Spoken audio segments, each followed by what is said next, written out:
मसीह यसु के जलालियन बाबरकत नामे में आप सबकी सलामती चाहती हूँ। अजीजों, मैं आपकी तवज्जो आज एक बहुत ही भयानक वाक़ये की तरफ लेके जाना चाहती हूँ। और एक ऐसा वाक़या जो पाकिस्तान की सरजमीन पर कराची में रूनुमा हुआ, एक ऐसी हमारी मसीह बच्ची के साथ जिसका नाम आरजू राजा है। और वो सिर्फ 13 साल की बच्ची है, कमसन बच्ची है और छठी क्लास की तालबा है। होता यूं है कि एक मदीना रियाज के एक अली अजहर नामी जो 44 साल का ओल्ड मैन है, उसने उस बच्ची को अगवा किया और फिर उसका रेप किया। और उस रेप या जनाबिन जबर को उसने लिगर रंग दिया और नकाब पढ़ लिया, जबकि बच्ची बहुत कमसन है और उसकी उम्र बहुत छोटी है। जो पाकिस्तान के कानून के मुताबिक बच्ची का या किसी बच्चे का निकाह के लिए 18 साल का होना और किसी वली का होना बहुत ज़रूरी है। और ये काम इसको लीगल रंग देने वाला कोई और नहीं, कोई लंबी दाढ़ी वाला मौलाना ही हो सकता है।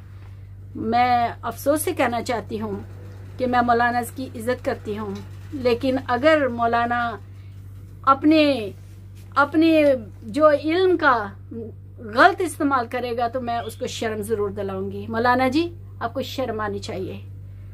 हम पूरी कौम मसीह आपको शर्म दिलाते हैं, पूरी दुनिया आपको शर्म दिलाती है, क्योंकि आप वो काम इस सरजमीन पर कर रहे हैं जो आपको करना जायज नहीं है। खुदा का कानून इजाजत नहीं देता, इस मुल्क का कानून आपको इजाजत नहीं देता।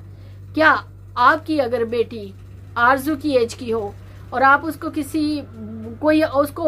कोई बुढ़ा जो है वो उठाकर ले जाए, उससे जनाबिल जबर करे, और क्या आप उसका निकाह पढ़ा देंगे? उसको लीगर रंग दे देंगे कि ये अब आपकी बीवी हो गई? आप इसको दिन रात इसके साथ जनाबिल जबर करें। शर्म है आपके लिए, अज़हद जी। मेरे पास अल्फाज नहीं कितनी मैं शर्म दिलाऊं, लेकिन आप अपनी बेटी को देखें तो खुदा करे कि आपको ये आरज़ू नजर आए और आपको कभी भी चैन ना ले पाए। और ये वाकया जो है पहला वाकया नहीं जो पाकिस्तान की सरजमीन पर हुआ है। बहुत सारी कमसन बच्चियों के साथ ऐसा किया जा रहा है, हुआ है, और ये ऐसा तो सिलसिला है जो खत्म होने का नाम नहीं लेता। और हमारे सियासी लोग, हमारे सरबरा लंबी तान के सोए हुए हैं, क्योंकि ये उनकी फैमिलीज में उनकी बच्चियों के साथ थोड़ा हो रहा है, ये तो कम्युनिटीज के साथ हो रहा है। जो गरीब है, मजलूम है, तो कोई बात नहीं, गरीब तो पिसते हैं, पिसने दो। ऐसे ही है ना। बड़ी शर्म की बात है आप लोगों के लिए, क्योंकि आप भूल चुके हैं कि एक अदालत का दिन है और कोई भी मजहब जो है वो इस चीज की इजाजत नहीं देता। और आप तो अपने आप को मोमिन कहते हैं। मैं किसी मजहब को बीच में लेकर नहीं आना चाहती हूँ, लेकिन इंसानियत से गिरे हुए इंसान है आप। और फिर ये अदारे, ये अदलिया होगी, ये रेंजर्स हो गया, ये सिंध के कवानीन हो गए, ये भी सारा कुछ होने देते हैं। और फिर नादरा का सर्टिफिकेट जो डॉक्यूमेंटेशन है वो फॉल्स पेश कर देना और बच्ची की तस्वीर को ही बदल देना, उसको मैच्योर करके दिखा देना। और फिर जज का जो बिके हुए जज हैं, मुझे अफसोस से कहना पड़ा, जज जी मैं आपकी इज्जत करती हूँ हर अदलिया की, लेकिन क्या करें, आप खुद ही अपने हाथों से इज्जत नहीं करवाते, तो फिर क्या करें? हमें तो फिर बोलना पड़ता है ना, क्योंकि जब तकलीफ होती है तो दर्द तो होता है। तो मैं किसी की बेटी के लिए ऐसा तो नहीं बोलना चाहती, क्योंकि बेटियां सबकी बराबर होती हैं, लेकिन आपको मैं शर्म जरूर दिलाऊंगी कि आपके घर में भी कोई आरजू पल रही होगी, आपके खानदान में कोई आरजू पल रही होगी। और मैं आपसे यही कहूंगी कि बाखुदा जब आप अपनी उस बेटी को देखें, आपको आरजू की याद जरूर आए। और अदालत के दिन आप यहाँ दुनिया पर जज है ना, आपका एक और जज है जो आपकी अदालत करने वाला है, और उस दिन ये आरजू खड़ी होकर आपको मुजरम ठहराएगी, कहेगी कि ए जज, तूने मुझसे जनाबिल जबर होने दिया, उसको सर्टिफाइड कर दिया, उसको सर्टिफिकेट दे दिया कि मेरे साथ ये जुल्म होता रहे। आपको शर्म आनी चाहिए। और फिर इस तरह मैं वजीर आजम जी आपकी बहुत इज्जत करती हूँ। हम पूरी माइनॉरिटी जो है, हम मसीह लोग स्पेशली बहुत अमन पसंद लोग हैं, क्योंकि हम अपने खुदा की तालीम पर चलते हैं, हम अपने यीशु की तालीम पर चलते हैं। ये शांति, हम डरपोक नहीं है, हम कमजोर नहीं है। ये वो तालीम है जो हमारे यीशु ने हमें दी है कि हम अपनी फरोतनी, आजिज़ी, इनकसारी में रहना पसंद करते हैं। हम दूसरों का भला करना पसंद करते हैं। लेकिन अगर ये बात हद से बढ़ जाए तो फिर भी अच्छी बात नहीं है।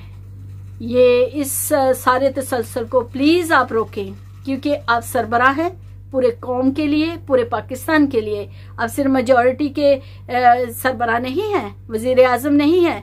आपको इस सीट तक पहुंचाने के लिए माइनॉरिटीज का भी हिस्सा है। माइनॉरिटीज ने अपना हिस्सा डाला है, तब आपको ये सीट मिली है और खुदा ने आपको ये सीट दी है, और आपकी इस पोस्ट का आपसे जवाब लिया जाएगा। इसलिए आप तहरीक इंसाफ के बानी हैं, इंसाफ को अपने हाथ से जाने ना दें, और इस बच्ची का जल्द से जल्द जो है इंसाफ किया जाए। ये बच्ची पेरेंट्स तक पहुंचाई जाए और इस जनाबिल जबर करने वाले इस शख्स अली अजहर को पकड़कर जो है इबरतनाक जो है सजा दी जाए, ताकि आइंदा को कोई मुस्लिम जो है वो हाथ किसी माइनॉरिटी की बेटी, बेटे या किसी जानो माल की ऊपर हाथ ना डाल पाए, क्योंकि ये ऐसा होना बहुत जरूरी है। क्योंकि ये मैं अगर आपसे कहूँ, आप माइंड ना करना, क्योंकि ये काम सिर्फ मुस्लिम करते हैं।